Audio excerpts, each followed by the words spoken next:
Just wait for 1 minute. Okay.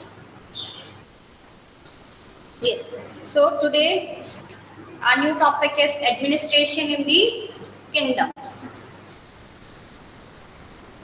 We have discussed in the last class that how new kings and kingdoms were formed, how the emergence of new dynasties happened. किस तरह से जो सामंत थे उन्होंने अपना जो professional work है, या ब्राह्मण्स जो थे जिन्होंने अपना प्रोफेशनल वर्क छोड़ के क्या चुना, एक किंगडम सेटअप करने की कोशिश की, एंड दे आल्सो सक्सीड, यानी उन्होंने सक्सेसफुली अपना किंगडम सेटअप भी किया. नाउ अब जो किंगडम सेटअप हो चुका है, इन किंग्स को क्या करना है, इसका एडमिनिस्ट्रेशन, यानी इनको उनका प्रॉपर फंक्शनिंग, जो भी किंगडम है, जो भी पर्टिकुलर एरिया जहां ये रूल कर रहे हैं, उन्हें क्या अश्योर करना है, वहां का administration. Like we live in a country where we need a government. Okay, जहां हमें गवर्नमेंट की जरूरत होती है जो कि सारा एडमिनिस्ट्रेशन देखते हैं, हमारी कंट्री किस तरह से फंक्शन करेगी या किस तरह से फंक्शन कर रही है, ये सब वो उनके अकॉर्डिंग कुछ रूल्स एंड रेगुलेशंस बनाते हैं, कुछ स्कीम्स बताते हैं, जिनकी वजह से हमारा जो कंट्री है वो प्रॉपर फंक्शन करता है. Like that only the Kings were, Kings को भी क्या होती है, बहुत सारे लोगों की, अपनी जो पब्लिक है, जो उनकी जनता है, उनकी जरूरत पड़ती है. For what? For the proper administration of the kingdom, ताकि वो जो उनका किंगडम है उनका प्रॉपर एडमिनिस्ट्रेशन हो सके, उनकी प्रॉपर फंक्शनिंग इंश्योर कर सके. Okay, so start from here. Many of these new kings adopted high-sounding titles such as Maharaja Adhiraj, which means great lord, great king, overlord of kings, Tribhuvan Chakravartin, lord of the three worlds, and so on. यानी जो ये new Kings बने थे, उन्होंने क्या किया, वो खुद को बहुत पावरफुल, बहुत ज्यादा वेल्दी मानते थे. उन्हें लगता था कि हमसे ज्यादा पावरफुल कोई है ही नहीं. तो उन्होंने क्या किया, बहुत बड़े बड़े टाइटल्स खुद को देना शुरू कर दिया. जैसे महाराजा अधिराज, जिसका मतलब होता है great king, Overlord of Kings, यानी राजाओं का भी क्या, राजा. त्रिभुवन चक्रवर्ती, यानी कि तीनों लोगों का भी लॉर्ड, यानी उनका भगवान जो है. तो इस तरह के जो हाई साउंडिंग टाइटल्स थे, जो उनकी रेपुटेशन को, इमेज को मैच करते थे, उसके अकॉर्डिंग उन्होंने खुद को टाइटल देना स्टार्ट कर दिया. However, in spite of such claims, they often shared power with their samants as well as with associations of peasants, traders and brahmins. यानी कि इतने बड़े बड़े नाम देने के बाद, राजाओं के भी राजा या तीनों लोग के राजा जो भी हैं, इस तरह के टाइटल्स खुद को देने के बाद भी इनको किनकी जरूरत पड़ती थी, इनको पब्लिक की जरूरत थी, इनको सामंत की जरूरत थी, जिनके साथ ये अपनी पावर शेयर करते थे. ये पीजेंट्स के साथ, ट्रेडर और ब्राह्मण्स के साथ भी एसोसिएट करते थे. For what? For the proper functioning of their kingdom, ताकि ये लोग क्या है, जो पीजेंट्स हैं, ट्रेडर्स हैं, ब्राह्मण्स हैं, या और भी कास्ट के जो भी लोग हैं, दे आर दी पब्लिक, ये उनकी पब्लिक है, उनके किंगडम में रहने वाले लोग हैं. तो इनकी हेल्प से ही जो किंग्स थे वो इजीली अपने किंगडम को क्या कर सकते थे, रन कर सकते थे, यानी अच्छे से उसे चला सकते थे, उसकी प्रॉपर फंक्शनिंग अश्योर कर सकते थे. तो ये जो किंग्स थे, ये हमेशा ट्रेडर्स की और जो भी ब्राह्मण्स थे, इन सब के साथ एसोसिएट करते थे, कोऑर्डिनेट करते थे, इनकी हेल्प लेते थे. सामंत जो थे उनकी भी लोग हेल्प लेते थे. जैसे लास्ट क्लास में हमने बताया था कि samanta provide the kings with the military support ये प्रोवाइड करते थे. अब जो पीजेंट्स हैं, ट्रेडर्स हैं, ब्राह्मण्स हैं, ये किस तरह से इन किंग्स की हेल्प करते थे, ये क्या जरूरत पड़ी किंग्स को इनके साथ एसोसिएट करने की, उसके बारे में भी हम डिस्कस करेंगे. In each of these states resources were obtained from the producers, that is peasants, cattle keepers, artisans, who were often persuaded or compelled to surrender part of what they produce. यानी कि हर जो kingdom है वहां पर traders हैं, वहां पर peasants हैं, फार्मर्स हैं, कैटल कीपर्स हैं. तो ये जो किंग्स होते थे, जो सामंत के थ्रू ये क्या काम करवाते थे, जो पीजेंट्स है, कैटल है, ये जो कुछ भी प्रोड्यूस करते थे, यानी इनका जो भी प्रोडक्ट होता था, लाइक पीजेंट्स क्या प्रोड्यूस करेंगे, अनाज प्रोड्यूस करेंगे, वो खेती करते थे, जो भी फसल होती थी वो उनके पास होती थी. ट्रेडर्स जो थे उनके पास जो भी वो ट्रेडिंग करते थे, एक्सपोर्ट इंपोर्ट करते थे यहाँ वहां से, वो चीजें उनके पास थी. जो कैटल कीपर्स थे उनके पास, जैसे जो कैटल रखते हैं उनके पास, जैसे सपोज अगर शिप अगर कोई रखते हैं तो उनके पास क्या मिलेगा, वुल मिलेगा। जो भी प्रोडक्ट ये लोग प्रोड्यूस करते थे उसका कुछ पार्ट क्या होता था, इन्हें किंग्स को देना पड़ता था। उनको या तो मजबूर किया जाता था कि आपको इतना पार्ट जो है अपने प्रोडक्शन का you have to surrender it to the king, यानी आपके प्रोडक्शन का इतना पार्ट जो है, कुछ स्पेसिफिक पार्ट है, उसको किंग को सरेंडर करना पड़ेगा या देना पड़ेगा। Sometimes they were claimed as rent due to a lord who asserted he owned the land। और इस चीज को क्या कहा जाता था? यस पृथ्वी कुमार, इसके बारे में भी हम नेक्स्ट आगे पढ़ रहे हैं। ये जो भी पार्ट सरेंडर करते थे ये लोग इसको, किंग्स को, इसको क्या कहा जाता था? इसको रेंट कहा जाता था। रेंट का मतलब किराया, और किराया हम कब देते हैं? When we are living or using others property, यानी दूसरों की किसी प्रॉपर्टी हम यूज कर रहे हैं या फिर उस पे रह रहे हैं, तब हम क्या देते हैं? उनको रेंट देते हैं। ओके, तो जो भी किंग थे या पर्टिकुलर जो सामंत थे जो कि इस तरह का जो पार्टीशन है उनके प्रोडक्शन का वो कलेक्ट करते थे, वो ये क्लेम करते थे कि that the part of land on which you are using, यानी on which you are living और व्हाट यू आर यूजिंग, जो भी जमीन का टुकड़ा है, लैंड है जो आप यूज कर रहे हो फॉर पीजेंट, यानी खेती कर, पीजेंट जो है खेती करने के लिए यूज करते थे, कैटल कीपर्स जो है वो ग्रेजिंग के लिए यूज करते थे। तो जो सामंत और किंग्स है वो क्लेम करते थे कि लैंड क्या है, उनकी प्रॉपर्टी, उनका है, और अगर आप इसको यूज करोगे, यानी पीजेंट्स और ट्रेडर्स या कैटल कीपर्स अगर इसे यूज करते हैं तो यू हैव टू पे दी रेंट, तो आपको क्या देना पड़ेगा? रेंट देना पड़ेगा। ओके, तो इस तरह से ये लोग पैसे कलेक्ट करते थे। ट्रेडर्स या विलेजर्स जो भी लोग रहते थे वो कुछ भी प्रोडक्शन करेंगे तो इस तरह से उनसे ये रेंट कलेक्ट किया जाता था। Revenue was also collected from traders, यही है कि टैक्स भी जो है ट्रेडर से कलेक्ट किया जाता है। Now there is a what 400 taxes. Now what are 400 taxes? क्या है ये? The inscriptions of the Cholas who ruled in Tamil Nadu refer to more than 400 terms for different kinds of taxes, यानी तमिलनाडु में जो चोल्स थे जिन्होंने रूल किया वहां पर, उनकी एक इंस्क्रिप्शन में ये इंफॉर्मेशन हमें मिली है कि वो लोग जो है चोल्स जो थे मोर देन 400 टर्म्स यूज करते थे। किसको रेफर करने के लिए, किसको डिस्क्राइब करने के लिए? To describe tax, different kind of taxes, यानी 400 ऐसे अलग अलग तरह के वर्ड्स थे, शब्द थे जो किसके लिए यूज किया जाते थे? टैक्सेस के लिए, या यूं कहें कि अलग अलग चीजों पे, अलग अलग एक्टिविटी पे ये लोग क्या लेते थे? टैक्स वसूल करते थे villagers. The most frequently mentioned tax is vetti. This is the most important thing, underline it in your text book. Vetti, vetti एक प्रकार का क्या है? It is a kind of tax. ये टैक्स है but it is not collected in the form of cash, ये cash नहीं लिया जाता था, यानी जो व्यक्ति जिस तरह का टैक्स है उनसे लोगों से कैश नहीं लिया जाता है। तो क्या लिया जाता था? उनसे कैश कलेक्ट नहीं किया जा रहा है, ठीक है? तो उनसे क्या करवाया जा रहा है? उनसे forced labour, they are used as forced labour, यानी उनको मजबूरन जबरदस्ती क्या करवाया जाता है? काम करवाया जाता है या मजदूरी करवाई जाती है। किसके थ्रू? किंग्स के थ्रू, ठीक है? या फिर किंग्स के लिए वो लोग फोर्स लेबर का काम करते हैं। जब उनके ऊपर क्या लगाया जाता है? वेटी, एक प्रकार का जो टैक्स है वो लगाया जाता है। Okay, taken not in cash but in the form of forced labour, ये फोर्स्ड लेबर के लिए यूज किया जाता है। तो इसको बहुत ये वर्ड जो है बहुत इंपॉर्टेंट है, इसे अंडरलाइन कर लीजिएगा। नेक्स्ट जो टैक्स है वो है कदमाई और land.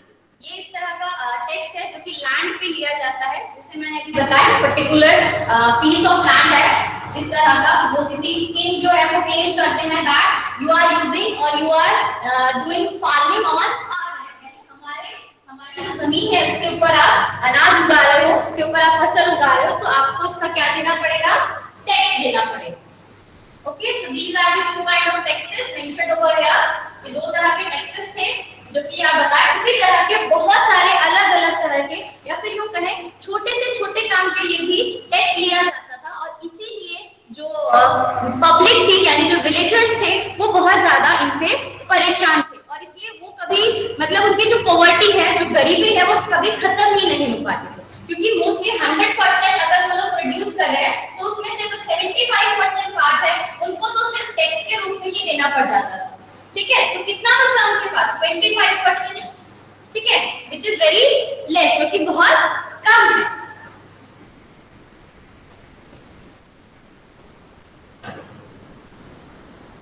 There were also taxes on thatching the house, the use of a ladder to climb palm trees. तो ये डिफरेंट तरह की एक्टिविटीज मेंशन्ड है यहाँ पे, जिसके लिए लोगों को क्या देना पड़ता था, टैक्स देना पड़ता था। पहली एक्टिविटी ये है कि अगर आप अपने घर के ऊपर छत डाल रहे हैं, ठीक है, या फिर छाजन जिसको बोलते हैं, वो अगर आप अपने अपने घर के ऊपर डाल रहे हैं तो उसके लिए भी आपको क्या देना पड़ेगा, you have to pay tax for it, इसके लिए भी आपको टैक्स देना पड़ेगा। एक अगर आप खजूर के पेड़ पे या पाम ट्री के ऊपर अगर चढ़ना चाहते हैं और उसके लिए आपने कोई सीढ़ी यूज की है, कोई लैडर यूज की है, then also you have to pay tax, उसके लिए भी आपको टैक्स पे करना पड़ेगा। Okay, next is assess on succession to family property etc. यानी अगर आप अपनी फैमिली प्रॉपर्टी में से अपना हिस्सा लेना चाहते हैं, आप कहते हैं कि मुझे मेरी जो पेरेंटल प्रॉपर्टी है उसमें पार्टीशन मिले, तो उसके लिए भी आपको क्या करना पड़ेगा, टैक्स देना पड़ेगा। तो इस तरह की कई एक्टिविटीज थी अलग अलग जिसमें कि लोगों को टैक्स देना पड़ता था, इसीलिए कहा गया है 400 टैक्सेस, यानी कि 400 अलग अलग तरह के टैक्सेस जो है वो लोगों को पे करने पड़ते थे। Are any such taxes collected today? The question is, are any such taxes collected today? क्या आज इस तरह के कोई टैक्सेस कलेक्ट किए जाते हैं, yes or no? No ma'am. Yes. Yes ma'am. Yes, Naveen Kumar is saying yes. Is it? Dipanshu Singh is also saying yes. इस तरह के टैक्सेस कहाँ लिए जाते हैं, कोई एग्जांपल बताओ मुझे। Deepanshu Singh, can you hear me? Ma'am yes बेटा, बताओ कैसे लिए जाते, कहाँ आपने ऐसा एक्सपीरियंस किया कि इस तरह के टैक्सेस लिए जा रहे हैं?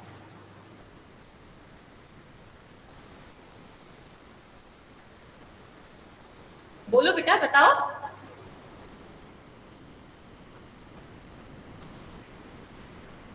नो, दीपांशु आंसर करो। Okay, so everyone is saying no, कि आज किसी को इस तरह के टैक्स देने की जरूरत नहीं है। Okay, these resources were used to finance the king's establishment as well as for the construction of temples and forts। यानी इस तरह की एक्टिविटीज से, yes, Kumud Gupta is saying we paid tax but in different ways। yes, हम अलग तरीके से tax पे किया जाते हैं, and it is not compulsory for every citizen to pay tax. उसकी कुछ लिमिट्स है, उसके जिसके बेसिस पे ही हम टैक्स पे करते हैं। ओके, हर व्यक्ति को टैक्स पे करने की जरूरत नहीं है, या हमें कंपेल नहीं किया जाता है, मजबूर नहीं किया जाता है टैक्स पे करने के लिए। ओके, बट जो हिस्ट्री, जिस टाइम पीरियड की हम बात कर रहे हैं, वहां पर ऐसा लोगों के साथ लोगों को कंपेल किया जाता था, उन्हें मजबूर किया जाता था टैक्स देने के लिए। ओके, यस, सो जो ये रिसोर्सेज हैं, जो भी टैक्स के रूप में, रेवेन्यू के रूप में कलेक्ट हो रहे हैं, ये किस काम के लिए है, क्यों कलेक्ट किए जा रहे हैं ये टैक्सेस? टू फाइनेंस किंग, यानी किंग को पैसे देने के लिए, उसे फाइनेंशियल सपोर्ट देने के लिए। ओके, जिससे कि किंग क्या कर पाएगा, अपने एरिया में टेम्पल्स बनवाएगा, अपने जो फोर्ट्स हैं वो बनवाएगा। ओके, और भी जो भी काम है वो सिर्फ किंग के लिए, ये इनको किंग को फाइनेंशियल सपोर्ट के लिए ये रिसोर्सेज कलेक्ट किए जाते थे। They were also used to fight wars, which were in turn expected to lead the acquisition of wealth in the form of plunder and access to land as well as trade routes। यानी कि ये जो भी funding ये हो रही है, मतलब टैक्सेस के रूप में जो भी अमाउंट किंग्स के पास जा रहा है, ये किसके यूज होता था? कोई भी युद्ध होता था, वॉर होती थी, उसमें जो भी चीजें यानी मतलब कि जो भी आर्मी सपोर्ट चाहिए, ठीक है, या फिर कोई भी क्या कहते हैं वो गन्स चाहिए, या मुझे वो वर्ड पर्टिकुलरली याद नहीं आ रहा है, इसको क्या बोलेंगे, आर्मर्स जो चाहिए, यानी हथियार जो चाहिए होते हैं, ठीक है, वो सब खरीदने के लिए या वो सब कलेक्ट करने के लिए इन टैक्सेस का, इन रिसोर्सेज का यूज किया जाता था। और कभी जब दूसरी जगह ये लोग वॉर के लिए जाते थे, युद्ध के लिए, क्यों? इनको क्या करना था, वेल्थ कलेक्ट करनी थी। किंग्स को, इनको बहुत सारा पैसा चाहिए,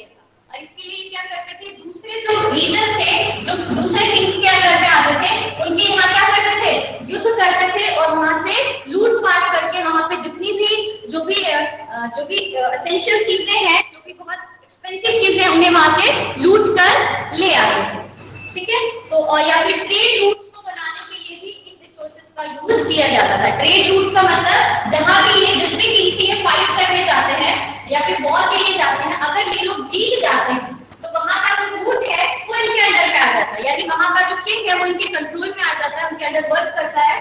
तो इस तरह से वहां के ट्रेड रूट्स हैं, यानी वहां का जो रास्ता है जहां जिसके थ्रू जो मर्चेंट्स हैं वो ट्रेड इजीली कर सकते हैं, वो इनके लिए ओपन हो जाता है। Okay, the functionaries for collecting revenue were generally recruited from the influential families and positions were often hereditary, यानी कि जो भी ये रेवेन्यू कलेक्ट करते थे, जो लोग थे, जो फैमिलीज थी या जो पर्टिकुलर पर्सन है जो क्या कर रहा है, ये टैक्सेस कलेक्ट कर रहा है या रेवेन्यू कलेक्ट कर रहा है, वो एक इन्फ्लुएंशियल फैमिली से बिलोंग करते थे, यानी ऐसी फैमिली जिसका कि पूरे विलेज में क्या हो, बोलबाला हो, बहुत प्रभावशाली हो, जिसके कहने पर फटाफट लोग काम करने लग जाए, ठीक है। तो इस तरह की फैमिली से ही ऐसे रेवेन्यू कलेक्ट करने वाले पर्सन को अपॉइंट किया जाता था, या और इनकी पोजीशन जो क्या है, जैसे मोनार्की सिस्टम में मैंने बताया था आपको कि एक किंग है, फिर उसका बेटा किंग होगा, फिर उसका बेटा, हेरिडिटरी जो चलती रहती है, हेरिडिटी जो चलती है, सेम एज इन पोजीशंस में भी होती थी, ठीक है। और मोस्टली क्या होते थे, ये जो रेवेन्यू कलेक्ट करने वाले होते थे, जो किंग्स के रिलेटिव्स होते थे, उन्हीं में से अपॉइंट किया जाता था। This was true about the army as well, और ऐसा ही जो आर्मी है, आर्मी सपोर्ट है, उनके लिए भी यही होता था। In many cases, close relatives of the king held these positions, यानी अभी जैसे मैंने आपको बताया, ये जो पोजीशंस होती है रेवेन्यू कलेक्ट करने की, ये कौन होल्ड करता है, कौन अपॉइंट होते हैं इसके ऊपर, जो कि किंग्स के क्लोज रिलेटिव्स हैं, यानी उनके जो क्लोज रिश्तेदार हैं, वही ये पोजीशंस पे होते थे। Now there is a question: in what ways was this form of administration different from the present day system? यानी आज का जो सिस्टम है उसके अकॉर्डिंग उन दिनों का, जो एशियन हिस्ट्री की बात कर रहे हैं हम, उस टाइम का जो एडमिनिस्ट्रेशन है वो किस तरह से डिफरेंट है? टेल मी, आंसर बताएंगे सभी बच्चे। In what ways was this form of administration, जो कि अभी हमने पढ़ा, वो आज का प्रेजेंट डे जो एडमिनिस्ट्रेशन है उससे किन वेज में डिफरेंट है, किस तरह से अलग है?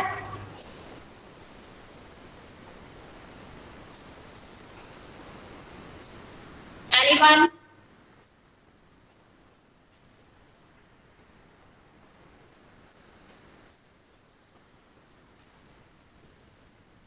I'm waiting for your responses. You can answer by unmute yourself. आप unmute करके भी आंसर दे सकते हो।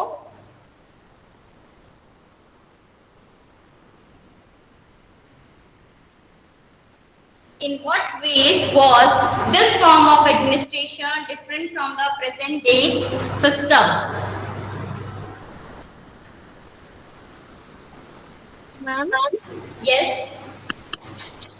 Ma'am, in ancient time, there was monarchy system, so king collect taxes and do not do development of people. But in today, government take taxes and give facilities to us. Yes, very good Pramod Gupta, very good answer. कि Asian time में या इस time का, जिस time का हम administration पढ़ रहे हैं, उस टाइम क्या होता था, जो भी रेवेन्यू या टैक्स कलेक्ट होता था, that is not used for the welfare of the public, यानी पब्लिक के वेलफेयर के लिए इसको यूज नहीं किया जाता, that is totally for the development और the welfare of the king, यानी किंग के जो भी डेवलपमेंट है, उसकी जो भी जरूरतें हैं, सिर्फ उसको पूरा किया जाता था, किससे, जो भी रेवेन्यू वो लोग कलेक्ट करते थे। बट अभी जो है हम टैक्सेस जो पे करते हैं, that is used for the welfare of the public, for development of our country. Okay, so this is one of the different. Any other student who want to answer, can answer? कोई और बच्चा answer करना चाहता है तो please go ahead.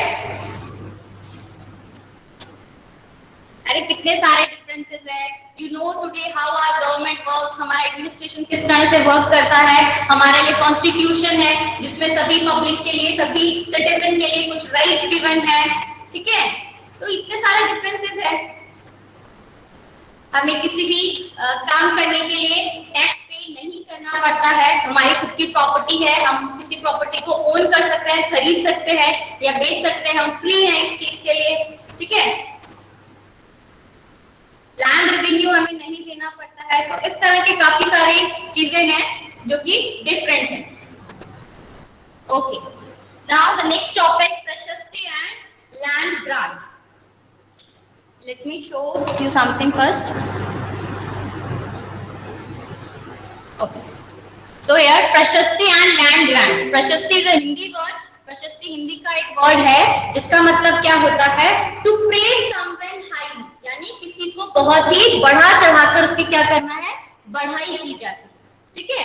यानी वो कितना पानी में ये हम जानते हैं, लेकिन फिर भी प्रशस्ति एक ऐसा डॉक्यूमेंट हम कह सकते हैं, ऐसा कुछ रिटन डॉक्यूमेंट होता है जिसमें कि जो किंग्स हैं उनकी बहुत ज्यादा बढ़ाई की जाती है, बहुत बढ़ा चढ़ाकर उनके बारे में लिखा जाता है और सिर्फ पॉजिटिव पॉइंट्स ही उसमें इंक्लूड किए जाते हैं, ठीक है। तो लेट्स सी, प्रशस्ति contain details that may not be literally true. तो सबसे पहले प्रशस्ति के लिए यही लिखा गया है कि प्रशस्ति में जो डिटेल्स होती हैं वो जरूरी नहीं है कि क्या हो, ट्रू हो, यानी सच हो, ऐसा जरूरी नहीं है। But they tell us how rulers wanted to depict themselves as valiant, victorious warriors, for example. यानी ये जो प्रशस्ति है उनमें जो डिटेल्स गिवन होती है वो हमें ये बताती है कि जो रूलर्स थे वो किस तरह से खुद को डिपिक्ट करना चाहते थे, यानी किस तरह से खुद को दिखाना चाहते थे अपनी पब्लिक को, या फिर जिसके लिए फ्यूचर जनरेशन के लिए जिन्होंने ये प्रशस्ति रिकॉर्ड करवाई, जिन्होंने ये डिटेल्स लिखवाई है, इसको एक रिकॉर्ड मेंटेन किया है, तो वो चाहते थे कि जो उनकी फ्यूचर जनरेशन है वो हम लोगों को कैसा समझे, या उनके माइंड में जो हमारी इमेज हो वो किस तरह की हो। तो उनकी इमेज ऐसी होनी चाहिए कि बिल्कुल विक्टोरियस वॉरियर्स हैं, वो बहुत पावरफुल थे, बहुत वेल्दी थे, उन्होंने आज तक कोई भी वॉर जीत हारी नहीं है, सभी में उन्होंने जीत हासिल की है। तो इस तरह की चीजें जो बढ़ा चढ़ाकर है वो कहाँ लिखी जाती है, प्रशस्ति में लिखी जाती है, ओके। और किसके द्वारा लिखी जाती है, these were composed by the learned Brahmins who occasionally helped in the administration, यानी ऐसे ब्राह्मण पीपल जो कि एडमिनिस्ट्रेशन में किंग की हेल्प करते थे, किसी ना किसी पोजीशन पे वो अपॉइंटेड थे, वही लोग जो है ये प्रशस्ति लिखते थे या इस किंग के बारे में जो डिटेल्स है वो लिखते थे, ओके। जैसे हमने मैन्युस्क्रिप्ट्स, इंस्क्रिप्शंस वगैरह आपने पढ़े होंगे लास्ट टाइम, उस तरह की ही कुछ रिकॉर्ड्स होते हैं जो कि ये लोग मेंटेन करते थे ताकि इनकी जो आने वाली जनरेशन है उनको इनके बारे में इजीली पता चल सके, okay. Yes, now what is land grants. Land grants के बारे में भी पढ़ेंगे। The achievements of Nagabhatta. Now who is Nagabhatta? Nagabhatta कौन था? One of the king from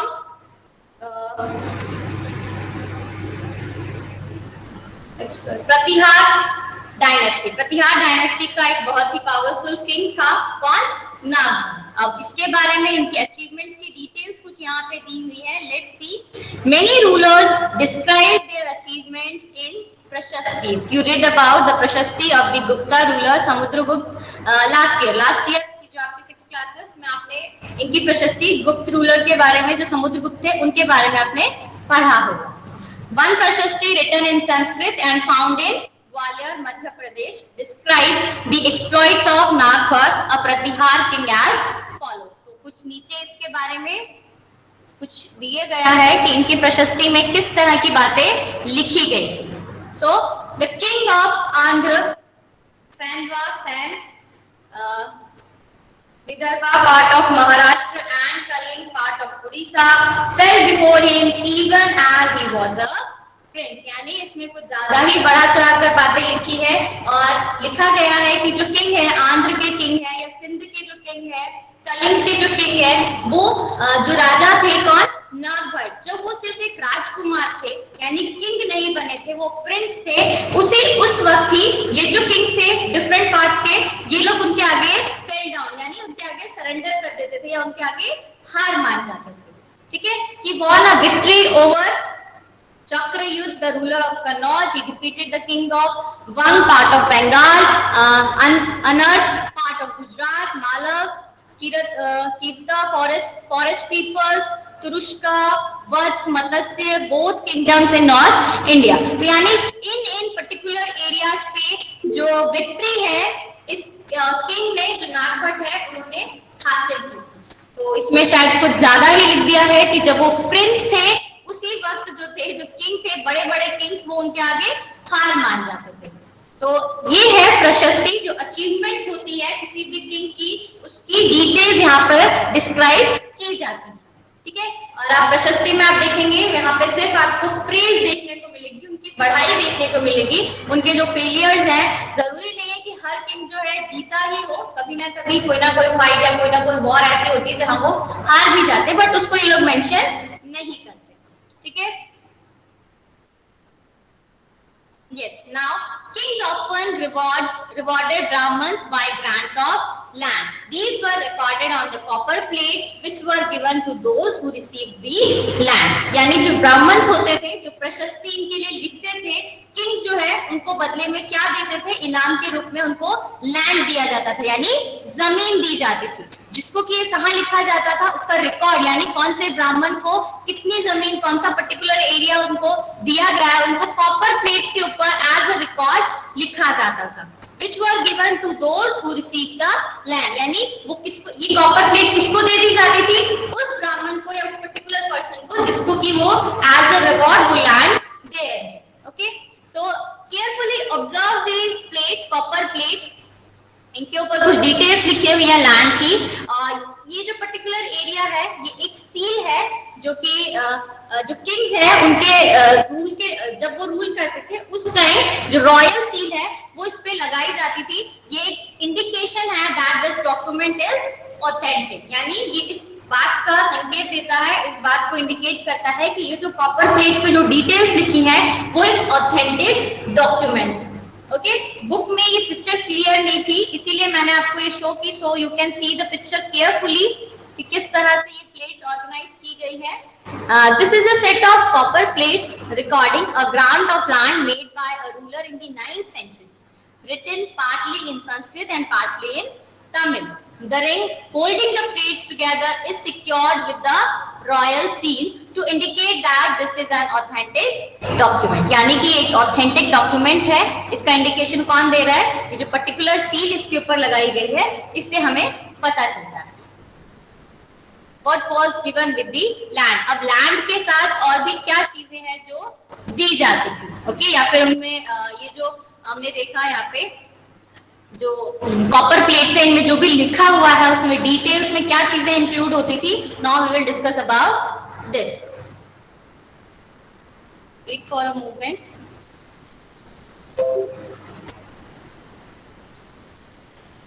Utkarsh Agarwal, what is it? They write the good habits because they want prize, नहीं praise.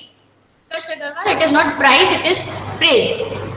वो चाहते थे कि उनकी जो फ्यूचर जनरेशन है उनको सिर्फ उनकी अच्छी बातों का ही पता हो, वो ऐसा सोचे कि अरे हमारे जो ग्रैंड पेरेंट्स थे वो कितने कितने महान थे, ठीक है, उन्होंने कितने ग्रेट काम किए, कितने ग्रेट वर्क्स किए हैं।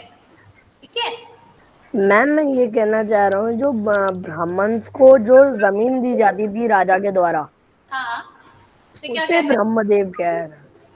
ब्रह्मदेव का कहते हैं उसको? हाँ। अच्छा, बट ऐसा तो बुक में कुछ मेंशन नहीं है। लेट्स सी ऐसा कहते हैं कि नहीं, ऐसा कुछ नहीं है। इसको लैंड रेवेन्यू के तौर पे उनको दे दिया जाता था एज अ गिफ्ट, कि वो जो प्रशस्ति लिखते थे ब्राह्मण को गिफ्ट दे दिया जाता था, और जो भी पर्टिकुलर लैंड उसको दिया पर्सन को दिया गया, यानी किसी ब्राह्मण को, अगर हम लोग एग्जाम्पल लेंगे, किसी पर्टिकुलर ब्राह्मण को इतना लैंड हमने या किंग ने उसे एज अ रिवॉर्ड उसको दे दिया, तो अब जो ब्राह्मण है या जो पर्टिकुलर पर्सन है उसका राइट है वो इस पे से क्या कलेक्ट कर सकता है, रेवेन्यू कलेक्ट कर सकता है।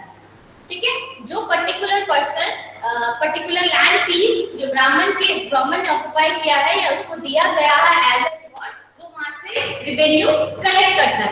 ठीक है, तो ये एक चीज थी जो कि रिवॉर्ड, इसीलिए जो ब्राह्मण थे वो वेल्दी होते थे as compare to the other persons. जो अदर कास्ट के लोग थे उस पर्टिकुलर विलेज में जो रह रहे हैं, इस इसके कंपैरिजन में जो ब्राह्मण्स थे वो ज्यादा वेल्दी होते थे, उनकी ज्यादा क्या की जाती थी, रिस्पेक्ट की जाती थी, उनकी डिग्निटी, उनकी सेल्फ रिस्पेक्ट बहुत ज्यादा, या फिर उनको ऐसा कहें कि उनकी जो पोजीशन है सोसाइटी में बहुत बहुत ही हाई होती थी, just because they know Sanskrit very well, क्योंकि उनको संस्कृत अच्छे से आती थी, ठीक है, और संस्कृत में ही प्रशस्ति लिखी जाती थी, तो that is why they were important persons.